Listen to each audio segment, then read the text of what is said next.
They were trying to compel people to say he was the greatest.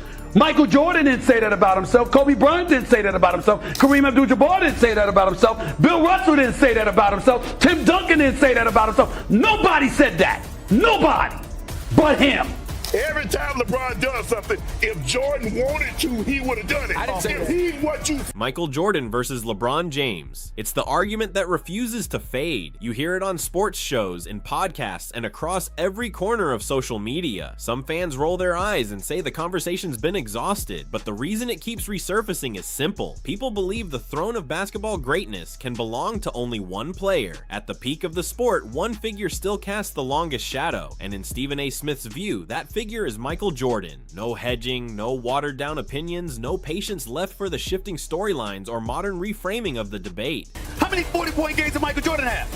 What Stephen A. believes he's watching now is a kind of full-court push from LeBron's camp, an effort to shape how history remembers this era while it's still unfolding. Michael Jordan wasn't simply called the greatest. He became the benchmark everyone else is judged against. He set the template. He defined the bar. When LeBron hits another milestone, wins a regular season matchup, or drops a huge scoring night, the reaction online is instant. GOAT graphics pop up, hashtags start climbing, and the praise spreads like clockwork. It feels preloaded, almost automatic, but Stephen A. isn't convinced. To him, the argument is straightforward. Jordan already reached that level. He reached it sooner. He reached it more decisively, and he did it without trying to sway the conversation in real time. There were no social media surges, no yearly debates about legacy, just undeniable dominance. Jordan was the first 40-year-old to drop 40. That's number one. LeBron James is in his 22nd season. That was the 78th time in his career he has scored over 4. That's the bottom line. This breakdown highlights 12 striking quotes from Stephen A. Smith that pick apart the LeBron is GOAT argument one layer at a time. Not through sentiment, not through nostalgia, but through pointed comparisons and tough contrasts that aren't always comfortable to hear. Each quote pushes the same question: can a longer career really outweigh flawless dominance on the biggest stage? If you're tired of the same recycled debates and box score arguments, this is where the conversation sharpens. This isn't about noise, it's about perspective, not hype, but substance. And if you appreciate honest basketball discussions, make sure you're subscribed to NBA Showdown and stay tuned, because this debate isn't fading anytime soon.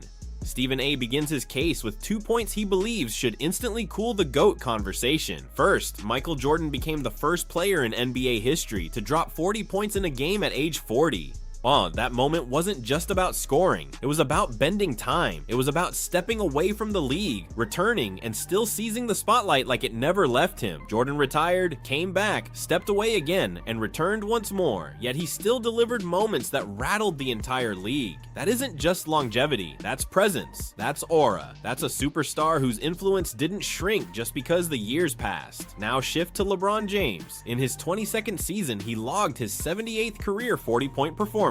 On paper, that's enormous, impossible to ignore, but Stephen A. sees it through a different lens. His argument is that when numbers pile up across more than 2 decades, they can start to look less like flashes of unmatched dominance and more like the payoff of extraordinary durability.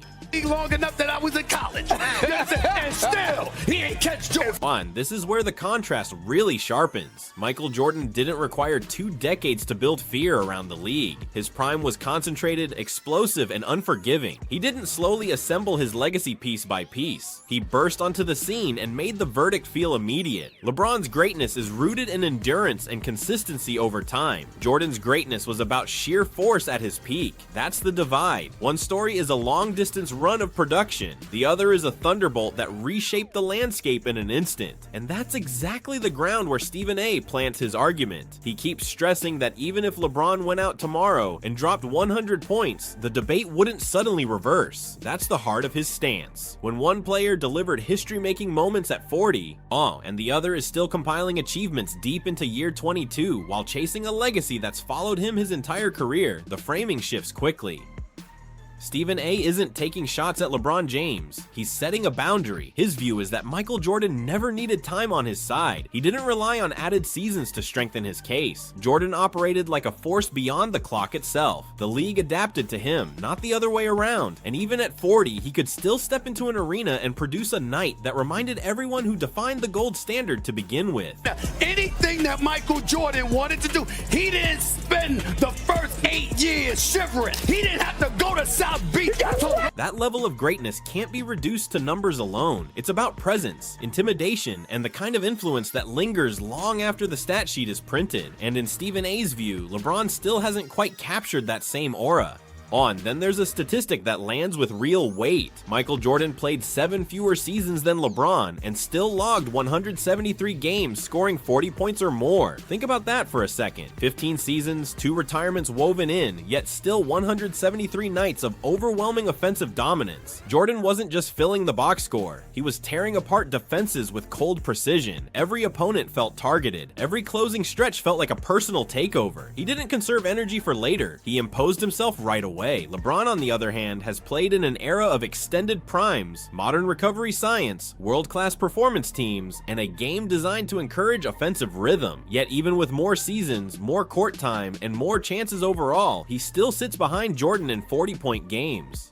That's not a trivial difference. That's a headline. So what does that suggest? That even with a longer runway, LeBron hasn't surpassed the scoring benchmark Jordan set in less time, that the dominance wasn't as tightly packed, that the climb has always been steep. Stephen A's conclusion is straightforward. The production speaks for itself. Jordan delivered more in a shorter window, and he did it in a tougher defensive era. One where hand-checking was legal, contact was constant, and every bucket had to be earned the hard way. Every time LeBron does something, if Jordan wanted to, he would have done it. I didn't say If he's what you said. Back then, scoring never came easy. Every shot was contested. Every trip to the rim meant absorbing contact. LeBron's greatness is unquestioned.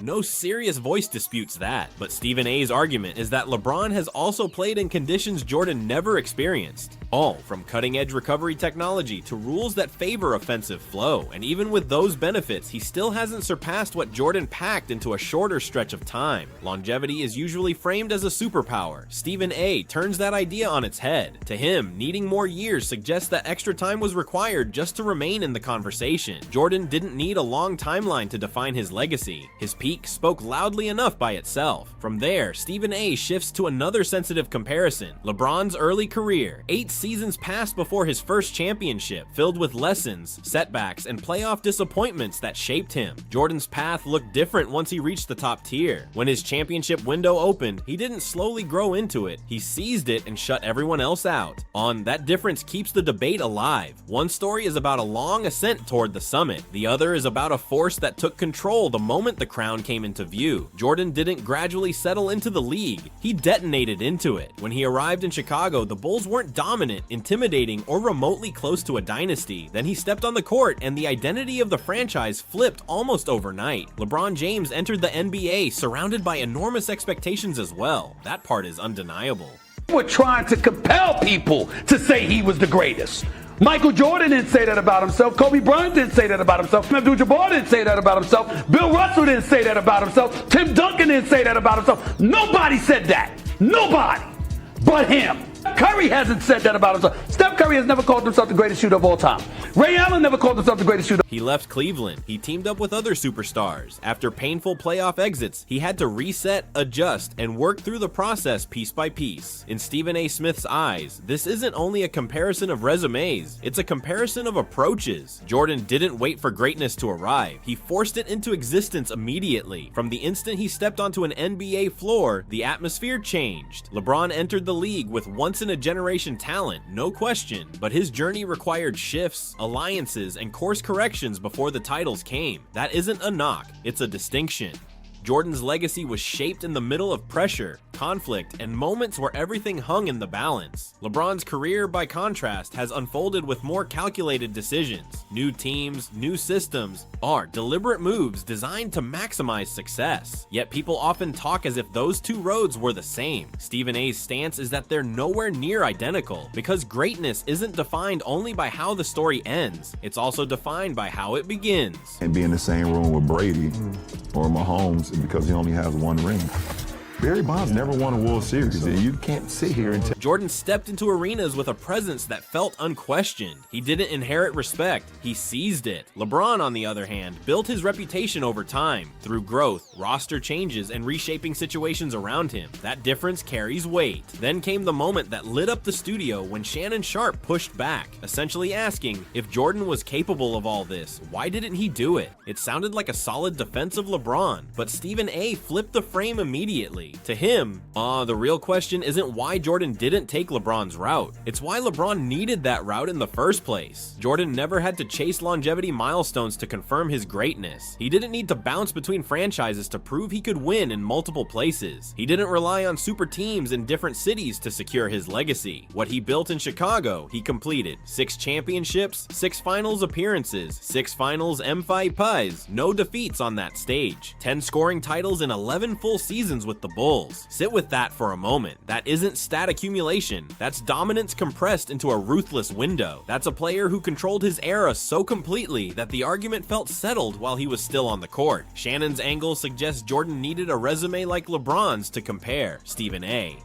rejects that outright. Jordan's legacy was never about how long he played. It was about how overwhelming he was while he did. The question isn't why Jordan isn't doing what LeBron is in year 21 or 22. The sharper question, in Stephen A.'s mind, is why LeBron needs year 21 or 22 to lock in what Jordan secured much earlier. Jordan didn't rely on extended timelines to make headlines. He didn't have to remind people he was great. The scoreboard did that. The banners did that. His finals record handled the rest. Stephen A's position is blunt. Jordan finished the job early and decisively. He never needed a longevity argument because the dominance argument was already closed. That's why in this debate, one player is viewed as the model and the other is still being measured against it. He even walked away from the game on top twice. And when Michael Jordan returned at 40 and dropped 40 points, it wasn't some campaign to reshape history. It wasn't a publicity push. It was simply a reminder, a cold signal that true greatness doesn't fade just because time moves forward. Some critics say Jordan didn't do this, or Jordan didn't do that, and use that to elevate LeBron. Stephen A. brushes that off. To him, that's stretching the logic just to keep the race alive when it may already be decided. His reply to Shannon Sharpe was short, sharp, and unforgettable. LeBron James has played 7 more seasons than Michael Jordan, and he's still chasing the throne. That's it. One sentence. Debate summed up. LeBron James, there's only one player we look at and we say definitively we think was better.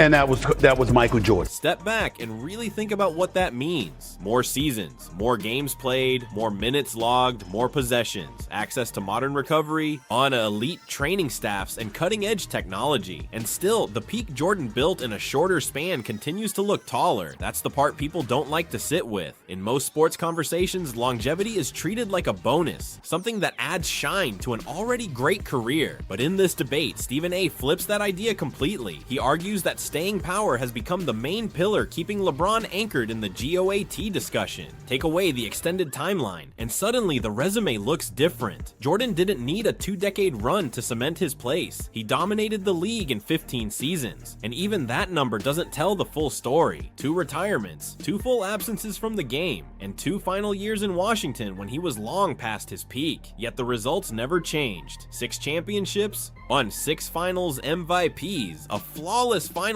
record. Stephen A.'s point is simple and sharp. Opinions can move, but facts don't. If the gap between LeBron and Jordan truly favored LeBron, wouldn't it already feel obvious by now? Instead, the debate keeps searching for new angles, new records, new statistical checkpoints just to stay alive. After 2 decades, the conversation still leans on context on hypotheticals. Jordan never needed that kind of upkeep. He didn't campaign for validation. He didn't rely on hashtags or endless comparison segments. He wasn't chasing legends. He became the one everyone else chases. That's the psychological edge Stephen A. keeps pointing to. Then he delivers one of his trademark lines with that half smile. LeBron has been in the league longer than Stephen A.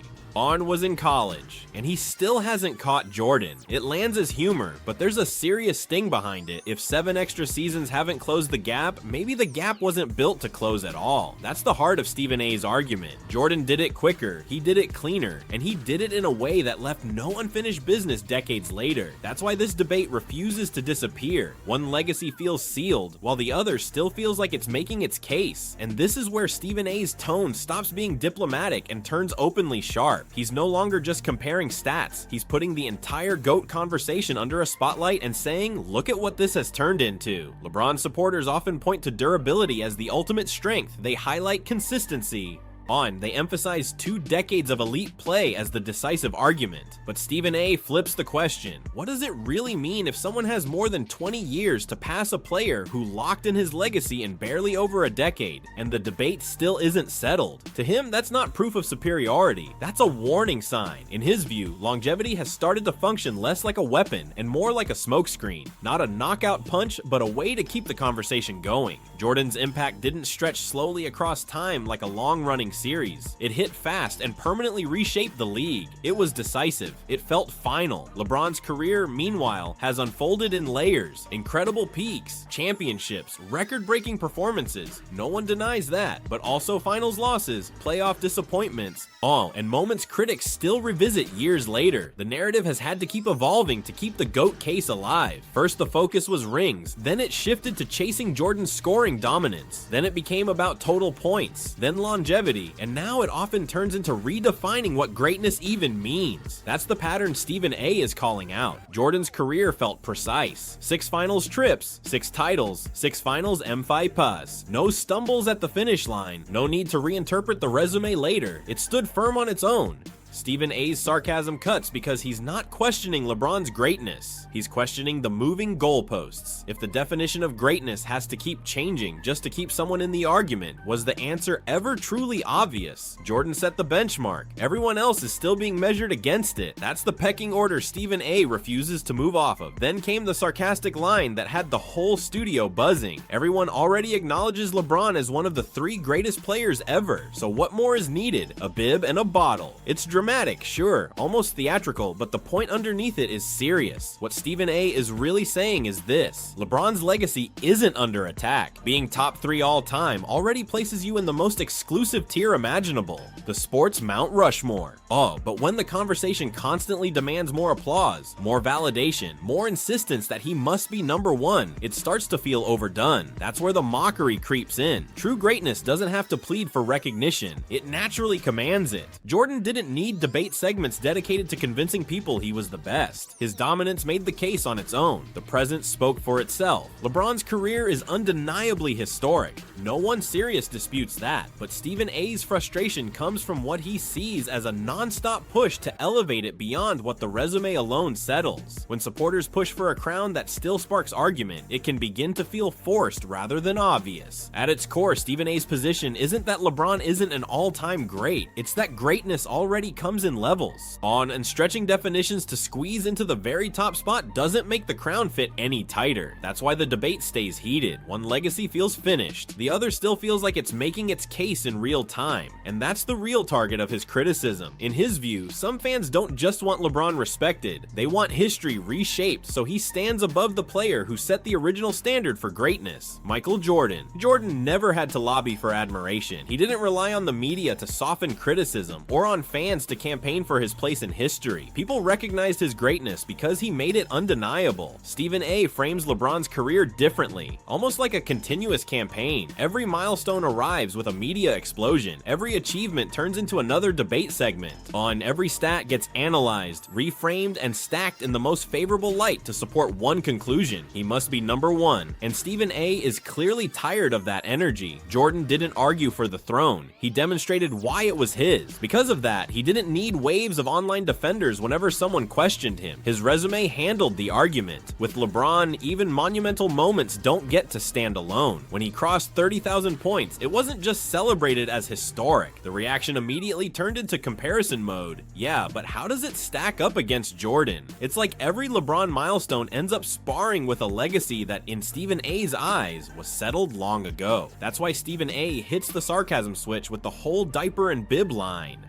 He's mocking the energy around it, not because LeBron isn't incredible, but because the non-stop push for more praise starts to feel excessive. It's like the argument can't stand on its own without constant reminding. Here's the uncomfortable truth Stephen A is pointing to. If LeBron were undeniably above the rest, nobody would need to keep forcing it. You wouldn't need daily speeches. You wouldn't need elaborate stat gymnastics. You wouldn't need constant, please recognize this greatness. It would simply be clear. 2 decades in, and the conversation still requires explaining. Jordan, his legacy doesn't. LeBron's often arrives with a full-on presentation just to justify it. Then Stephen A. lands a line that says everything without raising his voice. There's only one player in basketball history that LeBron gets compared to, Michael Jordan. That's not a casual observation, that's a hierarchy. If Jordan is the measuring stick for everyone, that automatically positions him at the top. The gold standard, the final boss, the reference point. Think about it. The NBA has been filled with legends. Magic Johnson, Larry Bird, Kareem Abdul-Jabbar, Kobe Bryant, Shaquille O'Neal, Tim Duncan. Yet when the GOAT debate surfaces, it almost always narrows down to one matchup, LeBron versus Jordan. And here's the key, Jordan isn't dragged into the conversation because he's chasing anyone. He's there because everyone else is chasing him. That alone says everything. Greatness doesn't run around begging for comparison, it becomes the benchmark.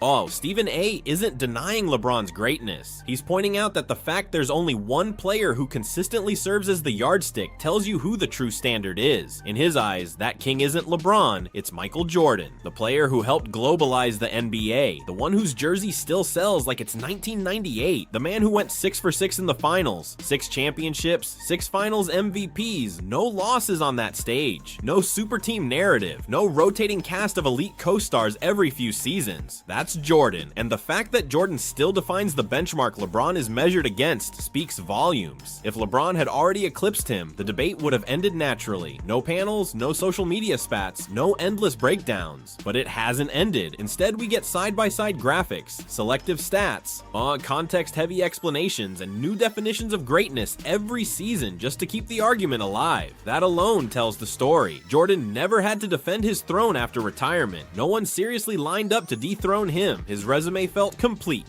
final, sealed. LeBron's resume is massive. Longevity records, all-time scoring leader, stacked all-NBA selections. But Jordan's hits differently. It's about dominance packed into a concise, ruthless window. One career reads like survival at the top for decades. The other reads like total command of an era. LeBron has spent years inching toward what Jordan already locked down, and the fact he still has to inch shows just how wide that original gap was. And if you constantly have to explain why someone is better, maybe the argument isn't as airtight as you want it to be, Stephen A. It takes it further. This isn't just about LeBron believing he's the greatest. It's about everyone around him pushing that narrative non-stop. That's when, in Stephen A.'s eyes, the discussion drifts from basketball into messaging. Look at history. Kobe Bryant, Tim Duncan, Bill Russell, Kareem Abdul-Jabbar, Magic Johnson, Larry Bird. None of them needed annual campaigns reminding the world they belonged in the conversation. Their careers spoke loud enough. That doesn't mean LeBron lacks greatness. It means the constant push for the top spot creates noise. True greatness doesn't need to announce itself. It doesn't need a chorus of supporters. The court does the talking. Jordan never rolled out public reminders. He didn't rely on comparisons to validate himself. His finals performances, his dominance in the regular season,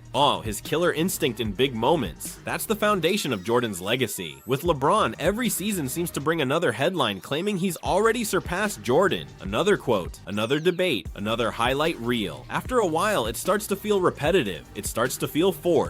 Stephen A. isn't questioning LeBron's talent. He isn't denying that he belongs among the all-time elite. What he challenges is the way the legacy is framed. You can't manufacture greatness. You earn it possession by possession, series by series, championship by championship. Legacy isn't a documentary you edit every year to adjust the storyline. It settles, it solidifies, it becomes indisputable. That's Stephen A.'s point. One legacy feels etched in stone. The other feels like it's still being written. Until that stops, the throne remains where it's always been. Legends don't chase recognition. They let it come to them. Jordan didn't walk around shouting, "I'm the greatest." He didn't fish for affirmation in interviews. He played, he dominated, he won, and history responded accordingly. LeBron, in Stephen A.'s view, keeps shaping, curating, and managing perception. His resume is monumental. No one denies that. But the constant effort to frame it as untouchable greatness makes it feel like a work still in progress rather than a finished monument. With LeBron, every milestone arrives with its own media push, a new segment, another comparison, another debate about how this shifts the GOAT conversation. It gives the impression that the case still needs building. Stephen A. argues that when you have to repeatedly insist on your greatness, it's a sign the audience isn't fully convinced. True dominance doesn't need reminders. It naturally demands respect. The louder the campaign, the less inevitable the crown feels. When the push is constant, it starts to look artificial. A legacy built more on perception than cold, ruthless domination. Jordan's focus was singular, winning. Everything revolved around championships, finals performances, clutch moments. That was the obsession. LeBron's focus at times seems divided. Basketball and brand, performance and narrative, dominance and discussion. That split, Stephen A. argues, is why the legacy keeps getting questioned. No matter how many points LeBron scores, how many triple-doubles pile up, or how many seasons he adds, the debate lingers because the conquest never felt absolute the way it did with Jordan.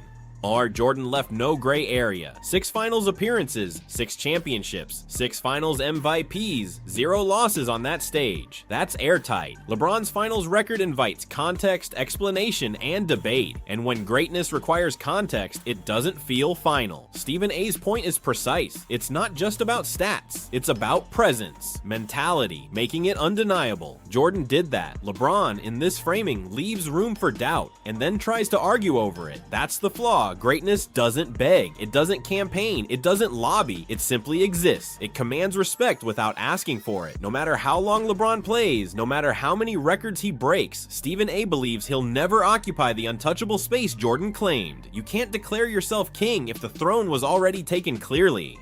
This isn't hate, it's hierarchy. One player climbed the mountain and planted the flag with no questions left. The other is still climbing while arguing about altitude. LeBron has more seasons, more minutes, more tools, more opportunities. And yet, Stephen A. reminds everyone, 7 extra years haven't closed the gap. That fact alone speaks volumes. If you value facts over feelings, legacy over longevity, dominance over volume, you already understand why this debate refuses to flip. Jordan's status wasn't announced. It was earned through pressure, performance, and perfection. That's why his name still echoes the loudest.